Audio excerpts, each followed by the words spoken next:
Hello, and welcome to today's episode of the EU Perspectives podcast, where we will take a closer look at current topics in European health policy. To explore them, I'm joined by Mr. Tomislav Sokol, member of the European Parliament and part of the European People's Party group. Welcome. Hello.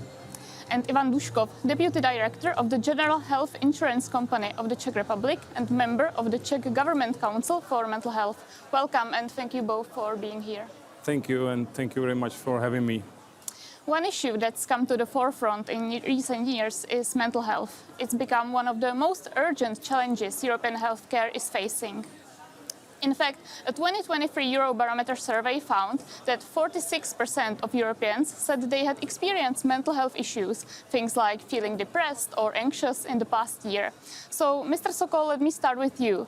How serious is the issue of mental health across the European Union today? Yeah, I think the numbers that you mentioned say it all. Definitely, it's an enormously important topic. It also has an enormous economic impact, around 600 billion euros or 4% of European Union GDP, and almost half of the people are affected by this. Definitely, the problem was there. It was evident even before, but after COVID, this has really come to the forefront. And now, with all the effects of the isolation, for instance, for children who had to attend the classes in an online setting without being able to socialize with their fellow students, definitely we see how this problem has culminated. So definitely it is a major issue. It is something that affects enormous number of people. It affects not just the people who suffer from mental health issues, but also their families, their neighbors, their friends, their communities. And definitely it's something that we have to do much more about than what we are doing now. In importance, do you see it as equal with physical health? Definitely, yes. I think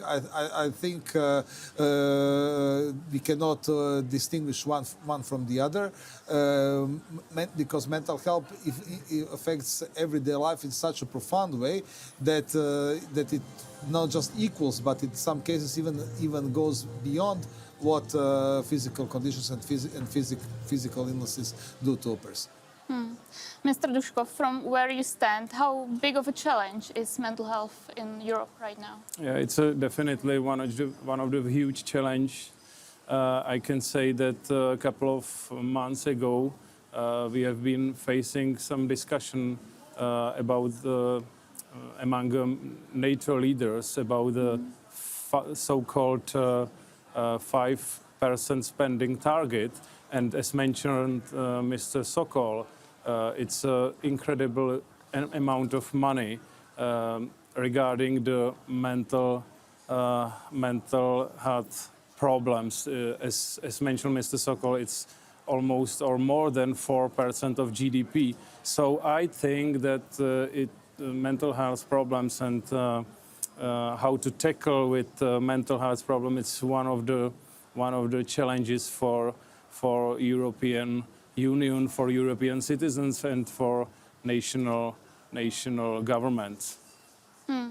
Mr. Sokol, from the perspective of a European lawmaker, are there differences when it comes to the access to mental health help across European countries? Yes, there are enormous differences. I think this is particularly the area where EU has to step in because the EU should act according to the subsidiarity principle where member states cannot resolve a certain problem by themselves. And here, especially, this is very clearly visible. I'll mention a few examples. So in some countries you have less than 10 psychiatrists per 100,000 people, while in some others you have almost 30. So this is an enormous difference. In some countries you have less than 10 beds per 100,000 people, while in other countries, like in Belgium, you have around 130, 140. So differences are enormous. Differences in terms of access, in terms of quality of care, but also in terms of the approach. So for instance, you have countries where community-based approach is much more prevalent, while in some other countries the focus is on hospital care, or secondary care, etc. In some countries it's more about prevention, it's more about early detection, etc., while in some other countries it's treatment. So it's not just a question of differences in access and quality of treatment, but also in different approaches. Of course, we in the EU cannot harmonize everything. because healthcare is a primarily national competence. So member states are the ones who primarily decide how they will organize and fund their healthcare system and what will be their priorities. But we can help them resolve some of the problems that just cannot be resolved on the national level. And here, definitely, the question of equality of access is extremely important. As I said, because even if we acknowledge the differences in terms of approach, still differences exist in terms of access, despite these different approaches as well. So I think you can definitely help. You can provide financial help, can provide guidelines and recommendations, can provide certain tools on exchange of information and best practices to really make things better. But of course, the first stage is gathering of information. So getting information and use of the same methodology from all the member states to have interoperable exchange of data, so that we can actually compare what's going on in different member states, and this can be the basis to make future policy decisions, future policy actions, national coordination, etc. Mr. Duškov, from your position as an insurer, how much can EU funds help? It's a key source for the Czech Republic, because I'm experienced with the public policy making process in terms of mental health care reform in the Czech Republic, and I think that EU funds, it means European structure and investment funds, were essential for the transition from the community-based care, from the hospital-based care to the community-based care a couple of years ago. So I think that the European Union, it's a good platform for sharing some best practices, sharing some new technologies in terms of digital health, for example, but fundamentally, European Union can help to start the reform process, and it's my experience from the national coordinator for mental health care reform in the Czech Republic. So we've already mentioned best practices, and of course the role of the European Union is very limited when it comes to healthcare. But maybe what are some other public health policies that can really help here? It's not easy to say that, because situations differ widely in different member states, as we already said. And it's such a complex issue that it's really hard to recommend and say we ought to do this, we ought to do that. However, there is evidence that certain practices do work, at least to some extent, like for instance, early identification and prevention. We have enough data which show that definitely prevention is the most cost-effective way of treating health issues in general, because it reduces costs for the healthcare system, like health insurance, but it also makes an extreme difference if a person is diagnosed in time and if he or she can get adequate help in time, so that the situation does not get worse. And for some diseases, like for some progressive diseases, this is extremely important. Also, it's very important is integration of mental health care into primary care.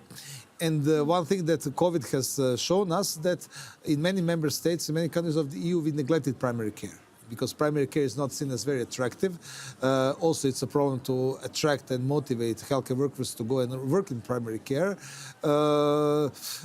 There is a big workload, big amount of work there, so it has become a problem. And definitely investments in primary care have not reflected the importance of this part of the system.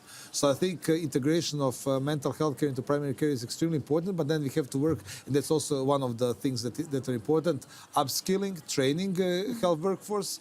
For instance, primary care providers, general practitioners, that they can also work on mental health issues, at least to some extent, because in many cases they're just not trained enough to do that. So I think this is also something very important. So to invest in primary care, to integrate mental health care into primary care as much as possible, obviously, at least in terms of detection and diagnosis, so that they can send them to the right secondary care provider, to the right specialist, is extremely important. And I would also mention, in general, that's connected with this, that's important to health workforce. So workforce, so to have trained workforce, motivated health workforce, who can work with patients in the right way, who can cover all the areas of the EU in the same way, that's extremely important, because we have a problem with health workforce across the EU, but extremely big imbalances. So usually coverage in big cities is okay. In Western Europe, Northern Europe is okay, but in some less developed rural regions of South and Eastern Europe, generally access to healthcare is a major problem. Not to mention access to psychiatrists, mental health care, community-based services, etc. So this is an area where we have to invest a lot. We have to invest into infrastructure. We have to provide incentives for health workforce to come to work in these regions. EU can provide financial help. We cannot solve everything on the EU level, but can provide financial help, for instance, through cohesion policy, European Union funds, which are there to reduce inequalities in terms of living standards, quality of life, etc. And investment, for instance, in the training of health workforce is extremely important. So in my country, in Croatia, a lot of specializations are funded from EU budget, from EU funds, from European Social Fund. And that's also one way how we can use the EU money, the EU budget, to actually streamline and direct also national health policies as well.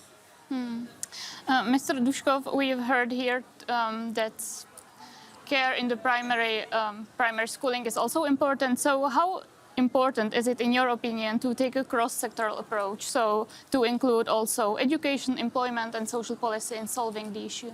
Yeah, it's a key how to tackle and how to make some coping strategy against the mental health problems. And maybe I would like to stress one more very important policy, and it's addict policy, because in the Czech Republic we would like to, and we have a good experience with the integration of addict policy into the mental health policy, because people very often who suffers with some mental health problems, they also suffer with, for example, addict problems like substance use or smoking cigarettes or drinking alcohol, etc.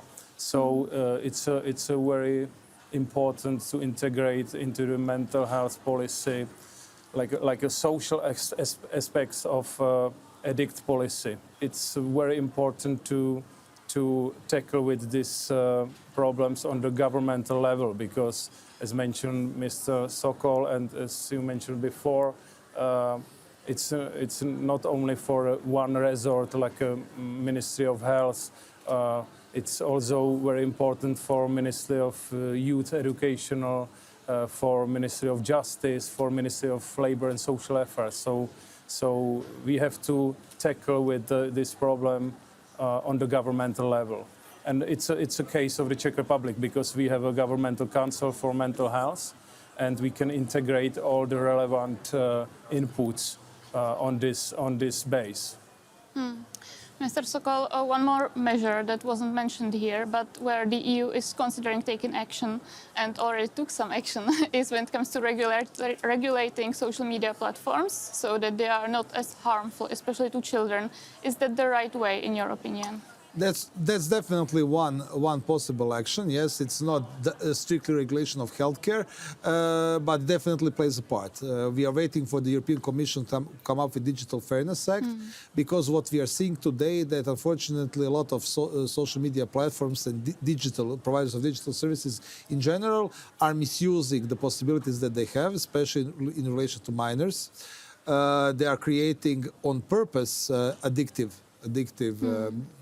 content, and the whole idea is to lure minors, to lure children into this world, to separate them really from reality and to earn money out of that. And this is something that is completely unacceptable, and here EU has a very strong role to play, actually. So it's not that we cannot do anything, so we can do a lot in some areas, and I think especially regulation, as you said, of digital platforms is extremely important. We already have Digital Services Act, but it's not enough. It does prohibit certain practices, but it doesn't go quite enough into the detail, and it does not contain enough explicit provisions detecting what are all the practices which are harmful for children. So this is why we are strongly pushing for this Digital Fairness Act to be proposed by the European Commission. So the Parliament cannot propose legislation, but we can put pressure on the Commission, which is the executive, to come up with the proposal, and then we can work on that, revise it, amend it, and we are then responsible for the final outcome. So definitely this is something very important, and I think one of the most important things that we'll be working on the EU level, and it will probably be in my committee, Internal Market Consumer Protection Committee, is this Digital Fairness Act, which will regulate the issue of addictiveness and harmful content of digital platforms, especially for children.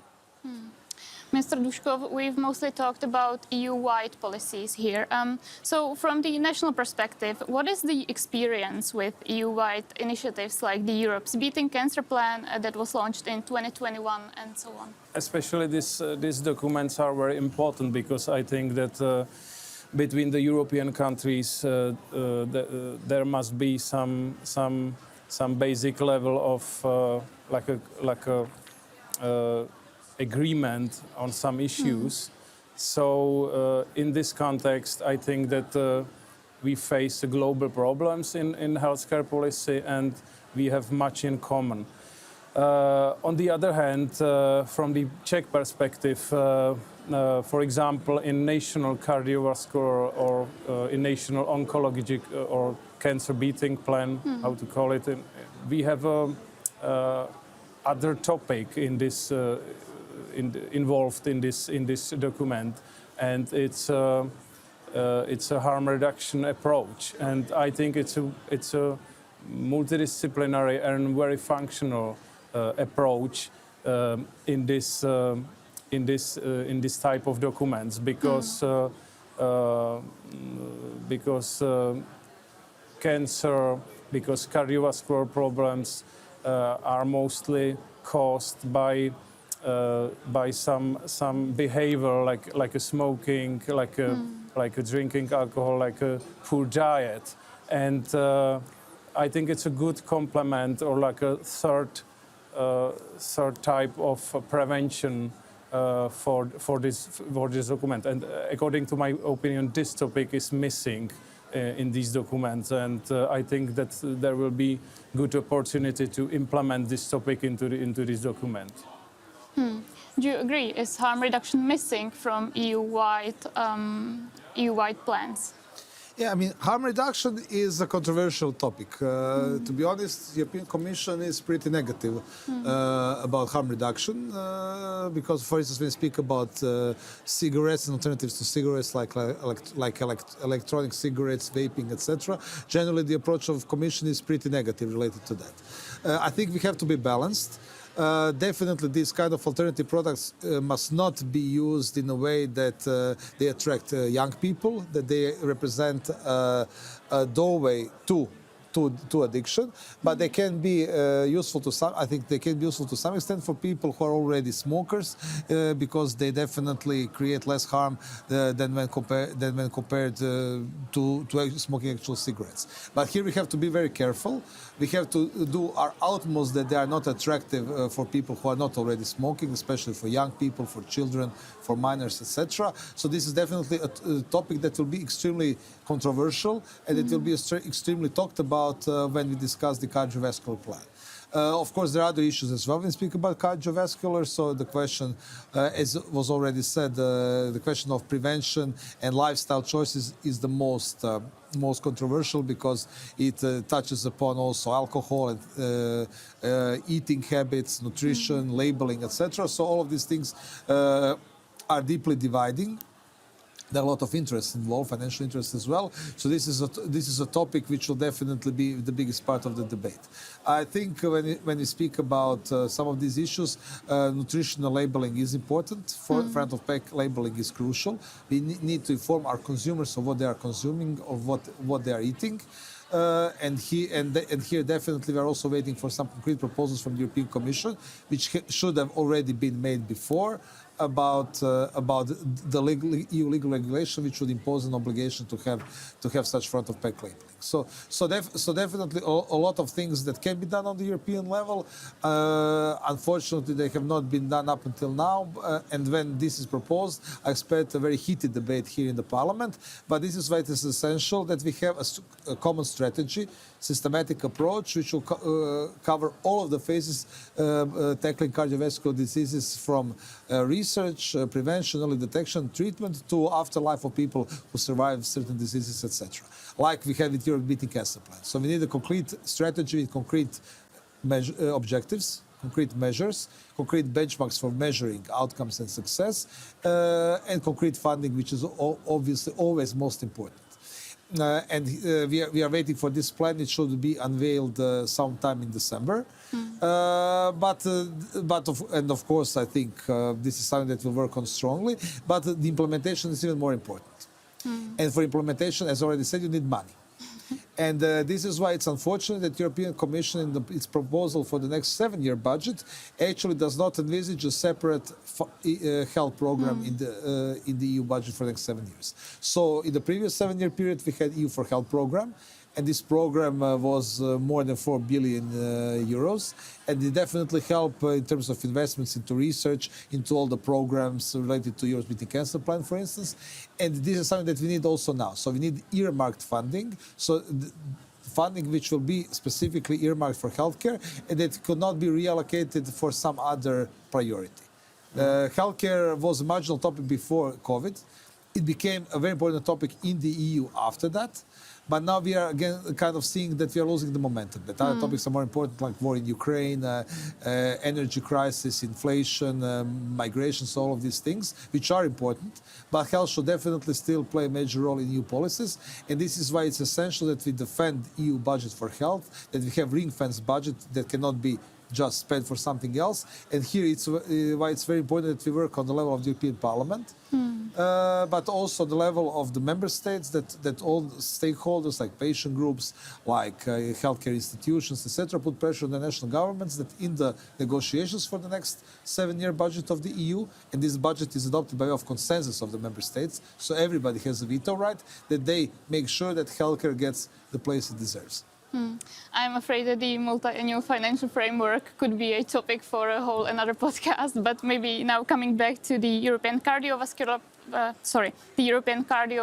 plan, what are your hopes for it? Is it what Mr. Sokol just said, or is there anything else?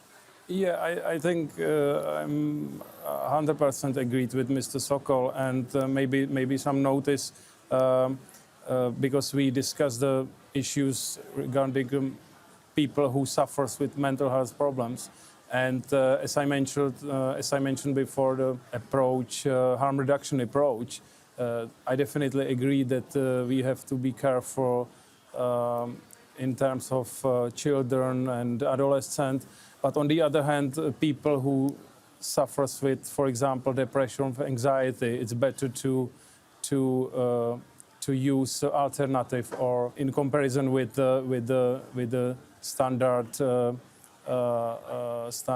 tobacco products. So maybe just small notice regarding this topic. So really focusing on the harm reduction aspect. Yeah. We are nearing the end of our time here, so really quickly, Mr. Sokol, one more topic that I want to ask about is the Critical Medicines Act.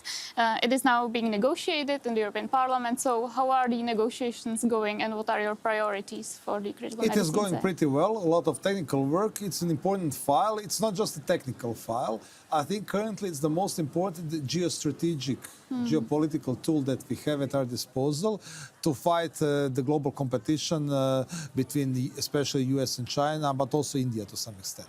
Because the situation currently is that we are strongly dependent on imports from China and India, especially India, of antibiotics. But on the other hand, we see enormous pressure from the American government, US government, to outshore or reshore, depending on the perspective, of production of innovative medicines to the US. So Trump is putting pressure from individual pharmaceutical companies, and several of them have already made multi-billion-dollar contracts and commitments of investing into the US, which means that in 10 or 15 years, if we don't do something about competitiveness of our pharmaceutical industry, we'll just lose strategic autonomy that to some extent we already have. So the CMA has two purposes, two primary goals. One is to strengthen strategic autonomy so that we are not dependent on the others, so to provide incentives to establish as much pharmaceutical production in Europe as possible, and second, to enable also equal access to medicines as much as possible, because the differences between different member states are enormous. So what we are proposing, so we are creating changing the system of public procurement in a way that not just the price, but there will be other criteria which will determine who wins the tender or not. And one of the primary criteria will be the so-called Buy European. So those companies who invest in Europe, who produce most of their medicines and active ingredients in Europe, will have priority in public tenders for medicines in the European Union. And I think this is extremely important if we want to protect our industry and have this as a counterbalance to what Trump is doing now. The second thing, joint procurement. So several member states will be able to jointly procure medicines, which will make their negotiating positions toward the pharma industry stronger, which means better prices, and which means faster access to patients and equal access to patients in all of these member states. For us, this is extremely important. I think especially for small member states like Czech Republic, like Croatia, that's important because currently the big member states have strong bargaining position, while the small member states are left behind, and this is why they have to wait for so long for certain medicines to come on their market. So by doing this, we are definitely making their position stronger than it is now. And also, finally, I would mention the so-called redistribution system of stockpiles.